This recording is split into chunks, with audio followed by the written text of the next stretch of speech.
കൂട്ടുകാർക്ക് നല്ലൊരു രാത്രി ആശംസിച്ചുകൊണ്ട് മാമ്പഴത്തിന്റെ പുതിയ വീഡിയോയിലേക്ക് സ്വാഗതം. നമുക്ക് നേരെ സേതുവിന്റെ പല്ലവിയുടെ അടുത്ത ആഴ്ചയിലെ നല്ലൊരു പ്രൊമോ വിശേഷം കേട്ടാലോ. അങ്ങനെ ഈ ആഴ്ച നമ്മൾ കണ്ടു പല്ലവിനെ കാണാനിരുന്ന പരാതിയെ തുടർന്ന് അങ്ങനെ പോലീസ് അന്വേഷിച്ചു കഴിഞ്ഞപ്പോ പല്ലവി കോളേജിലുണ്ടെന്ന് അറിയുകയാണ്.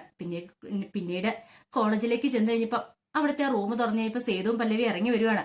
പക്ഷേങ്കില് അവരെ വളരെ നോവിക്കുന്ന രീതിയിലുള്ള സംസാരങ്ങളൊക്കെയാണ് രാജലക്ഷ്മിയുടെ നാവിൽ നിന്നുണ്ടാകുന്നത്.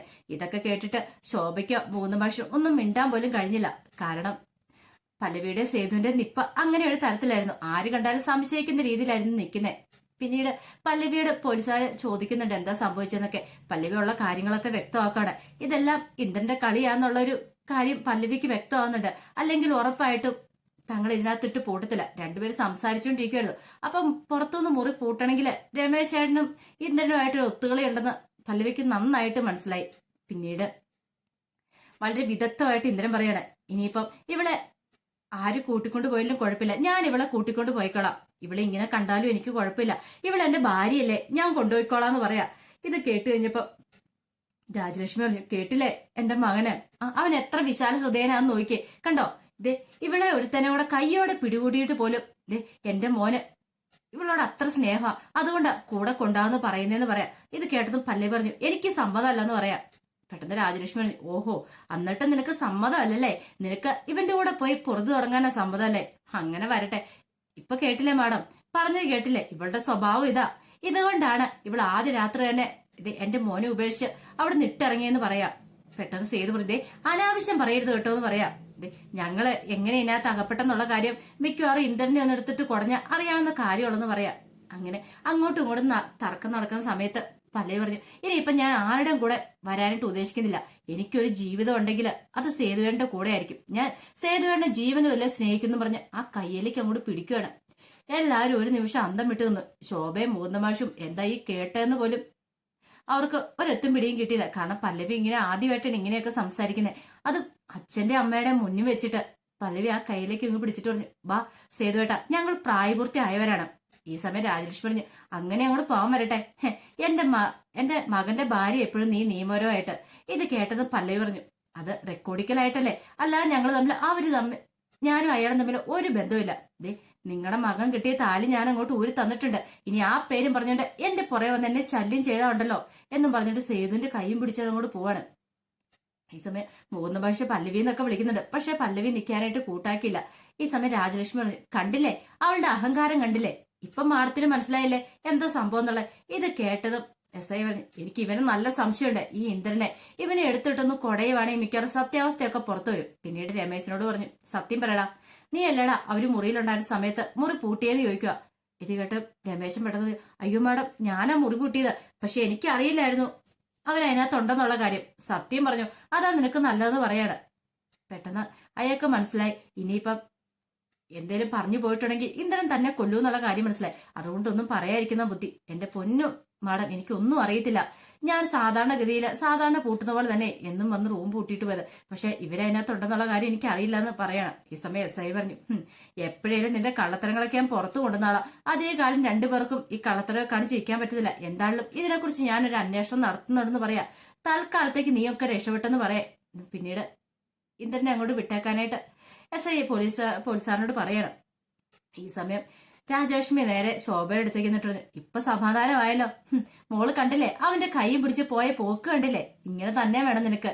അതെ മര്യാദക്കാണെങ്കിൽ അവള് വീട്ടിൽ ചെന്നാണ്. അപ്പൊ അവള് വീട്ടിലേക്ക് വന്ന് കയറിയപ്പം രണ്ട് കൈ നീട്ടി അങ്ങ് സ്വീകരിച്ചോണ്ട് പോയതല്ലേ, എന്നിട്ട് എന്തായി, മോളുടെ സ്വഭാവം ഇപ്പം മനസ്സിലായില്ലേന്ന് ചോദിക്കുക. ഇത് കേട്ട ശോഭ പറഞ്ഞു, എന്റെ മോൾ ഒരു തെറ്റും ചെയ്യുന്ന എനിക്ക് തോന്നുന്നില്ല, ഇപ്പോഴും എനിക്ക് 100% വിശ്വാസമുണ്ട് അവൾ അങ്ങനെ തെറ്റ് ചെയ്യുന്ന കുട്ടിയല്ലെന്ന്. പക്ഷെ ഇതിനകത്ത് എന്തോ ഒരു ചതി നടന്നിട്ടുണ്ടെന്ന് പറയാം. ഇനിയിപ്പൊ നിനക്ക് അതൊക്കെയല്ലേ പറയാൻ പറ്റുള്ളൂ. നാട്ടുകാർ അറിഞ്ഞിട്ടുണ്ടെങ്കിൽ ഇതിനേക്കാളും വലിയ നാണക്കേട് വേറെ ഉണ്ടാവില്ലല്ലോ. ഇനിയിപ്പൊ ഇങ്ങനെയൊക്കെ പറഞ്ഞ് സ്വയം അങ്ങോട്ട് ആശ്വസിച്ചാൽ മതി എന്ന് പറയാണ്. പിന്നീട് ഇതും പറഞ്ഞോണ്ട് വാടാ മോനെ എന്ന് പറഞ്ഞോണ്ട് ഇന്ദ്രനെ കൂട്ടിക്കൊണ്ട് അങ്ങോട്ട് പോവാണ്. ഈ സമയത്ത് മൂന്തം ഭാഷും ശോഭ വല്ലാത്തൊരവസ്ഥയായിപ്പോയി. മൂന്തം ഭാഷ പല്ലവി ഒരിക്കലും അങ്ങനെ ചെയ്യത്തില്ല, പല്ലവി അങ്ങനത്തെ ഒരു സ്വഭാവമുള്ള കുട്ടിയല്ലെന്ന് പറയാം. ശോഭ പറഞ്ഞു, എന്ത് ചെയ്യാനാ, എല്ലാവരുടെ മുന്നിൽ നാണം കിട്ടി നിന്നില്ലേ, അവളങ്ങനെ ചെയ്യത്തില്ലായിരിക്കും. പക്ഷെങ്കിൽ എന്തിന് ആ സേതുവിനെ ഇങ്ങനെ ഇവന്റിന് വേണ്ടി ഇങ്ങോട്ട് വിളിക്കേണ്ട വല്ല കാര്യം ഉണ്ടായിരുന്നു. അവൾക്കറിയാവുന്ന കാര്യ. ഞാനോട് പലവട്ടം പറഞ്ഞ എന്തെങ്കിലും ഉണ്ടെങ്കിൽ തുറന്നു പറയണമെന്ന്, പക്ഷെ ഒന്നും പറഞ്ഞില്ല. ഇപ്പൊ കണ്ടില്ലേ എല്ലാവരുടെ മുന്നിൽ നാണം കിട്ടില്ലേ മാഷെന്ന് പറയാം. ഈ സമയം എസ് ഐ ഇങ്ങോട്ട് വന്നിട്ട് പറഞ്ഞു, അതെ നിങ്ങൾ പേടിക്കേണ്ട കാര്യമൊന്നുമില്ല, ഒരു പക്ഷേങ്കില് നമ്മൾ ഉദ്ദേശിക്കുന്ന പോലെ ഒന്നും ആയിരിക്കില്ല കാര്യങ്ങൾ. ആ ഇന്ദ്രന്റെ കൈ ഇതിന് പുറയിലുണ്ടായിരിക്കും. ഇപ്പൊ തൽക്കാലത്തേക്ക് ഞാൻ അവനെ വെറുതെ വിട്ടേക്കുക, പക്ഷെ അവൻ ഇതിനകത്ത് പങ്കുണ്ടെങ്കിൽ അധികം വൈകാതെ തന്നെ ഞാനത് തെളിയിച്ചിരിക്കും എന്ന് പറഞ്ഞിട്ട് എസ് ഐ അങ്ങോട്ട് പോകുന്നത്. പിന്നീട് മുകുന്ദൻ മാഷ് ശോഭനെ കൊണ്ട് വീട്ടിലേക്ക് പോരുക. ഈ സമയത്ത് ആകെപ്പാടെ കട്ട കലിപ്പിലായിരുന്നു ഇന്ദ്രൻ വീട്ടിലേക്ക് ചെല്ലുന്നത്. ഇന്ദ്രൻ വീട്ടിലേക്ക് വന്നപ്പോ സമതലായിരുന്ന പോലെ തോന്നി, അല്ലേ തന്നെ അവന് പ്രാന്തുള്ളതാ. അങ്ങനെ ചെന്ന് കഴിഞ്ഞപ്പോ അവന്റെ പല്ലവിയുടെ കൂടെ ഫോട്ടോ ഫ്രെയിം ചെയ്ത് വെച്ചേക്കുന്നുണ്ട്, കല്യാണ ഫോട്ടോ. അതൊക്കെ എടുത്ത് എറിയുവാണ്. ഇത് കണ്ട് രാജലക്ഷ്മി വെച്ചു, എടാ നീ എന്താടാ കാണിച്ചെന്ന് ചോദിക്കാം. എന്താ കാണിച്ചെന്നോ മനസ്സിലായില്ലേ? അവളെന്റെ നീർക്കം തലക്കിട്ട് അടിച്ചെന്ന് പറയാണ്. അവളെ ഞാൻ പൂട്ടാൻ നോക്കി, പക്ഷെ അവളെ എനിക്ക് തിരിച്ചു തന്നു പറയണ. ഇത് കേട്ടൻ രാജലക്ഷ്മി പറഞ്ഞു, ഓഹോ അപ്പൊ നീയായിരുന്നു നിന്റെ പിന്നെ അല്ലേന്ന് ചോദിക്കുകയാണ്. പിന്നല്ലാതെ അങ്ങനെയൊന്നും കാണിച്ചാൽ അവൾ എന്റെ ഒപ്പം വരുമെന്ന് വിചാരിച്ചു, പക്ഷെ അത് വെറുതെ ആയിപ്പോയി. എന്താണെങ്കിലും ഇത് ഞാൻ അങ്ങനെ വെറുതെ വിടാൻ ഉദ്ദേശിച്ചിട്ടില്ല. ആ പല്ലവിക്കിട്ടും സേതുവിനിട്ടും ഞാൻ കൊടുക്കൂന്ന് പറയാം. രാജലക്ഷ്മി പറഞ്ഞു, ഇപ്പൊ തന്നെ കണ്ടില്ലേ അവളെ പൂട്ടാണ്ട് നീ ശ്രമിച്ചു കഴിഞ്ഞപ്പോ ഇപ്പൊ ആരാ നാണം കിട്ട? നീ തന്നെയല്ലേ നാണം കിട്ടത്. അവൾക്ക് വലിയൊരു കുലുക്കം ഉണ്ടായിരുന്നോ? എടാ അവളെ പോലെ ഒരു പെണ്ണിനെ നീ ഇനി കൂടെ കൊണ്ടു നടക്കുന്നേക്കാളും ഭേദം അവളിനി കൂട്ടാതിരിക്കുന്നതാ നല്ലത്. എടാ എന്തിനാണ് നിനക്ക് അവളെ പോലെ ഒരു പെണ്ണിനെ? ഇത് കേട്ടതും ഇന്ദ്രൻ പറഞ്ഞു, എനിക്കറിയാം, കാരണം ഇന്ദ്രനും ഈ പറയുന്ന രാജലക്ഷ്മിക്കും എല്ലാം അറിയാം പല്ലവി നല്ല സ്വഭാവമുള്ളതെന്ന്. പക്ഷെ ഇന്ദ്രൻ ചെയ്ത് തെമ്മാടിത്തരമാണ്. പക്ഷെ പല്ലവി അവരുടെയൊക്കെ മനസ്സിൽ വിചാരം എന്താ, അങ്ങനെ ചെയ്ത് കഴിയുമ്പത്തിനും പല്ലവി നേരെ ഇന്ദ്രപ്രസ്ഥത്തിലേക്ക് വരും, തന്റെ കാൽച്ചോട്ടി കിടക്കുന്നായിരുന്നു ഇന്ദ്രന്റെ വിചാരം. പക്ഷെ അതൊക്കെ വെറുതെ ഒരു മോഹം മാത്രമായി പോയി. ഇനി ഒരിക്കലും അവളെ തനിക്ക് കിട്ടണമെന്ന് ഇന്ദ്രന് മനസ്സിലായി കഴിഞ്ഞപ്പത്തിനും ആകെപ്പാടെ പ്രാന്തളയ അവസ്ഥയെ. ഈ സമയം രാജലക്ഷ്മി പറഞ്ഞു, ഇനിയിപ്പൊ എന്തൊക്കെ സംഭവിക്കും എന്തോ ദൈവമേ. പട പേടിച്ച് പന്തളത്തി എന്നപ്പോ പന്തം കൊളുത്തി പ്രകടനം എന്ന് പറഞ്ഞൊരു അവസ്ഥയായിപ്പോയി. ഇവനെയാണെങ്കിൽ ഒരു വിധത്തിലൊന്ന് ആശ്വസിപ്പിച്ച് കൊണ്ടുവന്നായിരുന്നു. അപ്പൊ അതെങ്ങനെയാ ഓരോന്നൊക്കെ പോയി ഒപ്പിച്ചുകൊണ്ട് വന്നിട്ടിരിക്കും. ഇതിനു മുമ്പ് ഇതുപോലെ പല പ്രശ്നങ്ങളും ഉണ്ടായിട്ടുള്ളതല്ലേ, ഇനി നീ തന്നെ അങ്ങോട്ട് അനുഭവിക്കുക, എന്നെ കൊണ്ട് പറ്റില്ലെന്ന് പറഞ്ഞ് രാജലക്ഷ്മി അങ്ങോട്ട് കയറി പോവാണ്.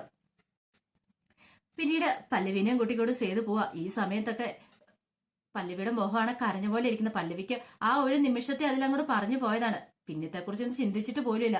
അങ്ങനെ പോകുന്ന സമയത്ത് സേതു പറഞ്ഞു, അല്ല ഞാനൊരു കാര്യം ചോദിച്ചേട്ടെ, നമുക്ക് അച്ഛനെ അമ്മേനെ ഒന്ന് വിളിച്ചാലെന്ന് ചോദിക്കുക. ഇത് കേട്ട് കഴിഞ്ഞപ്പോ പല്ലവി പറഞ്ഞു, അവരെ ഇനി വിളിച്ചിട്ട് കാര്യമില്ല, അമ്മയ്ക്ക് ഭയങ്കര സങ്കടമായി കാണുമായിരിക്കും. ഇനി ഞാൻ എങ്ങനെ അവരുടെ മുഖത്ത് നോക്കുന്നത്, അവരെന്നെ മിക്കവാറും തെറ്റിദ്ധരിച്ചിട്ടുണ്ടായിരിക്കും എന്ന് പറയാം. അങ്ങനെ ആ വഴിയില്ല, ഞാനൊരു കാര്യം ചെയ്യാം, മുകുന്ദൻ മാഷിനോട് സംസാരിക്കാന്ന് പറയാം.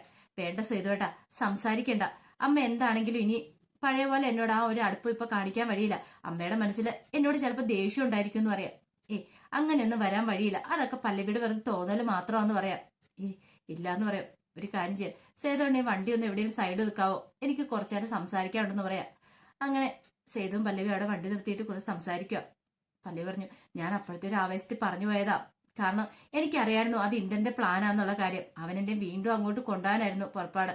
അത് അറിഞ്ഞുകൊണ്ടാണ് ഞാൻ പറഞ്ഞ്, ഞാൻ അങ്ങനെ ആ ഒരു അവസ്ഥ പറഞ്ഞു പോയി തെറ്റായിപ്പോയെങ്കിൽ എന്നോട് ക്ഷമിക്കണോന്ന് പറയാം.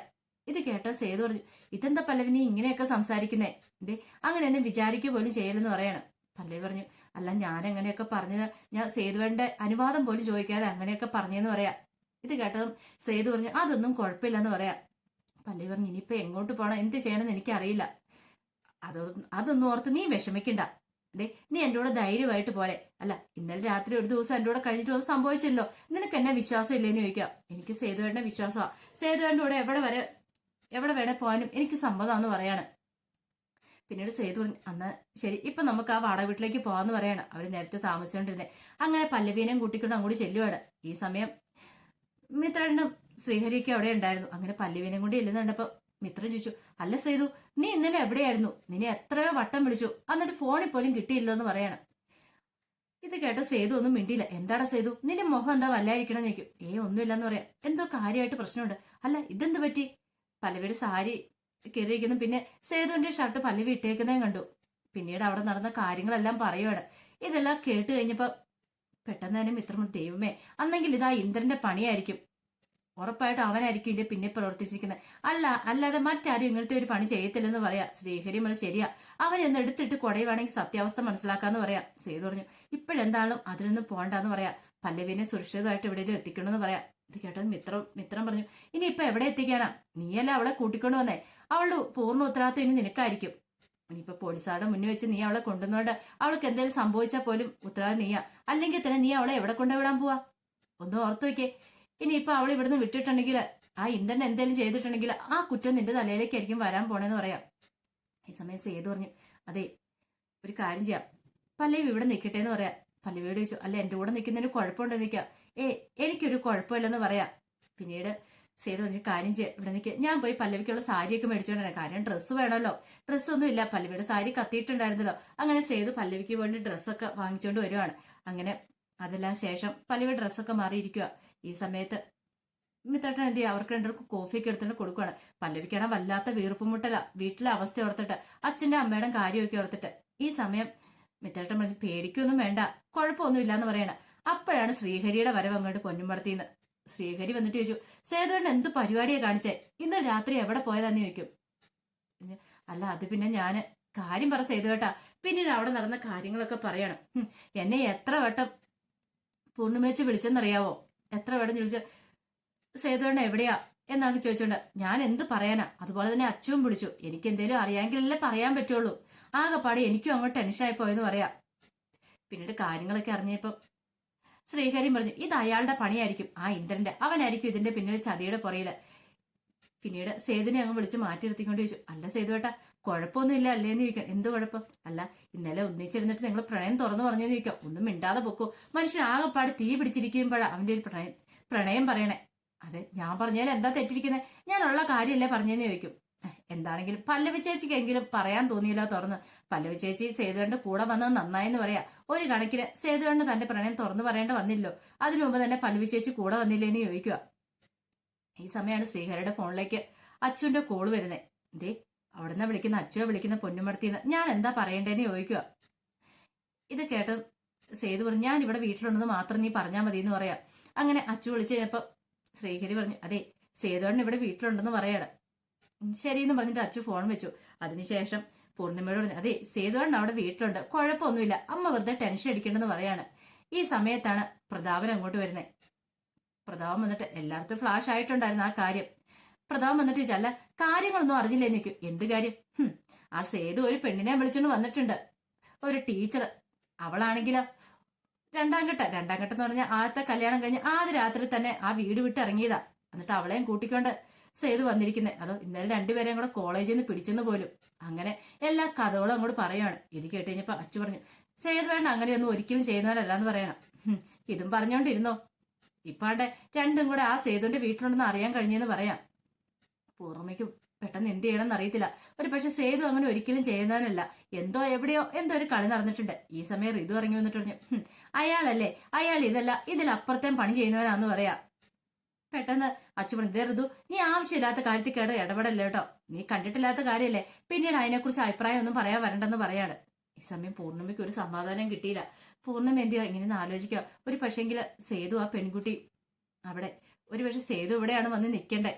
പിന്നീട് അച്ഛനോട് പറഞ്ഞു, ഒരു കാര്യം ചെയ്യാ, നീ ആ സേതുവിന്റെ നമ്പരും കൂടെ വിളിച്ചു തന്നെ, എനിക്ക് സേതുവിനോട് സംസാരിക്കണമെന്ന് പറയാം. ഇത് കേട്ടത് അച്ചു പറഞ്ഞു, അല്ല അമ്മ എന്ത് പറയാനാ, നീ ഇങ്ങോട്ട് വിളിച്ചു തരാൻ പറയാന്. അങ്ങനെ പൂർണ്ണിമയ്ക്ക് ഫോൺ വിളിച്ചു കൊടുക്കുകയാണ്. അങ്ങനെ ആദ്യമായിട്ട് പൂർണ്ണിമ സേതുവിനെ ഫോൺ വിളിക്കുകയാണ്. പിന്നെ ഫോൺ വിളിച്ചിട്ട് പറഞ്ഞു, അതെ ഞാൻ പൂർണ്ണിമയാന്ന് പറയണം. ആ എന്താ പറഞ്ഞോളാൻ പറയാണ്. അതെ ഞാൻ കാര്യങ്ങളൊക്കെ അറിഞ്ഞു സേതു, നീ ഒരു കാര്യം ചെയ്യാൻ പല്ലവീനെയും കൂട്ടിക്കൊണ്ട് ഈ വീട്ടിലേക്ക് വരാൻ പറയാണ്. ഇത് കേട്ടത് സേതു പറഞ്ഞു, അതൊന്നും നടക്കുന്ന കാര്യമില്ലാന്ന് പറയണം. അതെന്താ സേതു, ഞാൻ വിളിച്ചോണ്ടാണോ പൊന്നുമടത്തിലേക്ക് വരാൻ നിനക്ക് ബുദ്ധിമുട്ട്? നിന്റെ ലക്ഷ്മി നിന്റെ അമ്മയെ വിളിക്കുന്നതെന്ന് കരുതി നീ ഇങ്ങോട്ട് വന്നാ മതി, അവളെയും കൂട്ടിക്കൊണ്ട് നീ ഇങ്ങോട്ട് വാ. വേറെ ഒരിടത്ത് നീ ഇരിക്കണ്ട, വേറെ ഒരിടത്ത് താമസിക്കാൻ വേണ്ട, നീ ഇവിടെയാ കഴിയണ്ടേ. അതുകൊണ്ട് ധൈര്യമായിട്ട് അവളുടെ കൈ പിടിച്ചോണ്ട് ഇങ്ങോട്ട് പോരെ, ആരും നിന്നെ ഇവിടെ വന്ന് തടയാൻ പോകുന്നില്ലെന്ന് പറയാം. അങ്ങനെ പറഞ്ഞിട്ട് പൂർണ്ണിമ കോള് കട്ട് ചെയ്യാണ്. ഇത് കേട്ട് കഴിഞ്ഞപ്പോ സേതുവിന് എന്ത് ചെയ്യണമെന്ന് അറിയത്തില്ല. പെട്ടെന്ന് ശ്രീഹരി മിത്രനും ഒക്കെ വന്നിട്ട് പറഞ്ഞു, അതെ ഒരു നല്ല കാര്യം തന്നെയാ, ഒരു കാര്യം ചെയ്യാം, സേതുവേട്ടൻ ഇപ്പം പല്ലവേച്ചിയും കൂട്ടിക്കൊണ്ട് അങ്ങോട്ട് പോകും, അതാ നല്ലത്, സേതുവേട്ടൻ ഒരു കൂട്ടായി. പിന്നീട് സേതു പറഞ്ഞു, എനിക്കറിയത്തില്ല, ഞാൻ എങ്ങനെ ഈ കാര്യം അവളോട് സംസാരിക്കുന്നു ചോദിക്കാം. അതെന്താ സംസാരിക്കാൻ ബുദ്ധിമുട്ട്, ചേച്ചി കൂടെ ഇറങ്ങി പോകുന്നതല്ലേ, ഇനിയിപ്പോ വേറൊന്നും നോക്കാനില്ല, എന്താണെങ്കിലും നിങ്ങൾ രണ്ടുപേരും ഒരുമിച്ചൊരു ജീവിതം ഇനിയിപ്പോ നടക്കുള്ളൂ എന്ന് പറയാണ്. പിന്നീട് പല്ലവിയോട് ഇതിനെക്കുറിച്ച് പോയി പറയുക. ആദ്യമൊന്നും സമ്മതിച്ചില്ലെങ്കിലും പല്ലവി അവസാനം സേതുവിന്റെ കൂടെ വരാമെന്ന് പറഞ്ഞു. അങ്ങനെ പല്ലവി സേതുവും കൂടെ വീട്ടിലേക്ക് വരിക. അങ്ങനെ കാർ നിർത്തിയ ഉടനെ പൂർണ്ണിമ ഇറങ്ങി ഓടി ചെല്ലുവാണ്. പല്ലവിക്ക് ഒരു മടിയുണ്ടായിരുന്നു കയറി വരാനായിട്ട്. അങ്ങനെ പല്ലവിയുടെ കയ്യെ പിടിച്ചിട്ട് വാ മോളെ എന്ന് പറഞ്ഞ് അകത്തേക്ക് ഏറ്റിക്കൊണ്ട് പോവാണ്. ഇത് കണ്ടു കഴിഞ്ഞപ്പോ സേതുവിന്റെ കണ്ണ് നിറഞ്ഞു. ഒരു പക്ഷെ തന്റെ അമ്മ ഉണ്ടായിരുന്നെങ്കിൽ ഇങ്ങനെയായിരിക്കും കാണിക്കുണ്ടായിരുന്നുള്ളൂ. അങ്ങനെ അച്ഛനും കൂടെ അങ്ങോട്ട് ഇറങ്ങി വരുവാണ്. പല്ലവിയെ ഭയങ്കര സ്നേഹത്തോടെ കൂട്ടിക്കൊണ്ട് പോവാ. എങ്ങനെ ഒരു വീട്ടിലേക്ക് വരുന്നോ അങ്ങനെ തന്നെ ഭയങ്കര സ്നേഹത്തോടു കൂടിയാണ് കൂട്ടിക്കൊണ്ട് പോകുന്നത്. പക്ഷേങ്കില് ഇതൊക്കെ അങ്ങോട്ട് വന്ന ഋതുവിന് ഇഷ്ടപ്പെട്ടില്ല. ഇതൊക്കെ അവളെയും കൂടെ ഒരുത്തനെ തന്നെ ഇവിടെ സഹിക്കാൻ ബുദ്ധിമുട്ടാ, അപ്പോഴാണ്ടേ ഒരുത്തിനെയും കൂടെ വിളിച്ചോണ്ട് വന്നിരിക്കുന്നു എന്നും പറഞ്ഞിട്ട് പിറുപിറുത്തോണ്ട് ഋതു അങ്ങോട്ട് പോയി. ഋതു പോയിട്ട് നേരെ പ്രതാപനെ വിളിച്ച് കാര്യങ്ങളൊക്കെ പറയാണ്. പിന്നീട് പല്ലവിക്കാണെങ്കിൽ നല്ല വമ്പിച്ച സ്വീകരണം തന്നെയാണ് ബേബി ചേച്ചി അവരൊക്കെ കൊടുക്കുന്നത്. പല്ലവിയുടെ വിശേഷങ്ങളൊക്കെ ചോദിക്കുന്നുണ്ട്. അങ്ങനെ സേതുവും പല്ലവിയും കൂടെ അവിടെ നിൽക്കുകയാണ്. ഈ സമയത്താണ് ഋതുവും പ്രതാപനും കൂടെ അങ്ങോട്ട് വരുന്നത്. ഋതുവും പ്രതാപനും വന്ന സമയത്ത് പല്ലവി ഫുഡ് കഴിച്ചുകൊണ്ടിരിക്കുന്ന സമയത്താണ് അവരങ്ങോട്ട് വരുന്നത്. ഋതു വന്നിട്ട് വളരെ മോശമായ രീതിയിൽ പല്ലവിയോട് സംസാരിക്കുന്നുണ്ട്. ഫുഡ് കഴിച്ചുകൊണ്ടിരിക്കുന്ന സമയത്ത് പല്ലവിക്ക് സഹിക്കാൻ പറ്റുന്നതിൽ അപ്പുറമായിരുന്നു. അതൊക്കെ കേട്ട് കഴിഞ്ഞപ്പോ പല്ലവി ഒന്നും മിണ്ടാതെ അവിടെ എഴുന്നേറ്റ് പോവാണ്. പിന്നീട് സേതുവിന് അത് ഇഷ്ടപ്പെട്ടില്ല. ഇതിന്റെ പേര് സേതു ഋതുവിനെ ചീത്ത പറയുന്നുണ്ട്. അത് മാത്രമല്ല പൂർണ്ണിമ ഋതുവിനെ ചീത്ത പറയണം. പല്ലവിക്കും ഭയങ്കര വിഷമായി. പല്ലവി പറഞ്ഞു, ഇനിയിപ്പൊ ഞാനിവിടെ നിൽക്കുന്നില്ല, ഞാൻ ഇവിടുന്ന് പോവാന്ന് പറയാണ്. പക്ഷെ പൂർണ്ണിമ സമ്മതിച്ചില്ല. പൂർണ്ണിമ പറഞ്ഞു, അതെ നീ സേതുവിന്റെ പെണ്ണാണ്, സേതുവിന്റെ പെണ്ണാണെങ്കിൽ നീ ഇവിടെ നിന്നേ തീരുവെന്ന് പറയാം, സേതുവിന്റെ ഭാര്യയായിട്ട് നീ ഇവിടെ തുടരണമെന്ന് പറയാം. ഇത് കേട്ട് കഴിഞ്ഞപ്പോ എന്ത് ചെയ്യണം എന്നറിയത്തില്ലാത്തൊരവസ്ഥയിലേക്ക് പല്ലവി പോവാണ്. അപ്പൊ അതിന്റെ വിശേഷങ്ങളൊക്കെ കാണാൻ പോന്നെ. എന്തായാലും പല്ലവി ഒരു കാര്യം തീരുമാനിച്ചു, ഇനി ഒരു കാരണവശാലും ഒരിടത്തും താൻ തോറ്റു കൊടുക്കില്ലാന്ന്. സേതുവിന്റെ ഭാര്യയായിട്ടാണെങ്കിൽ അങ്ങനെ എവിടെയാണെങ്കിലും പിടിച്ചു നിന്നല്ലേ പറ്റുള്ളൂ പല്ലവിക്ക്. അപ്പൊ അതിന്റെ വിശേഷങ്ങളൊക്കെയാ കാണാൻ പോകുന്നത്. ആ വിശേഷങ്ങളൊക്കെ നമുക്ക് എല്ലാവർക്കും കാത്തിരിക്കാം കേട്ടോ. ഒരിക്കൽ കൂടി എല്ലാവർക്കും നല്ലൊരു രാത്രി ആശംസിച്ചുകൊണ്ട് നിർത്തുന്നു. നന്ദി.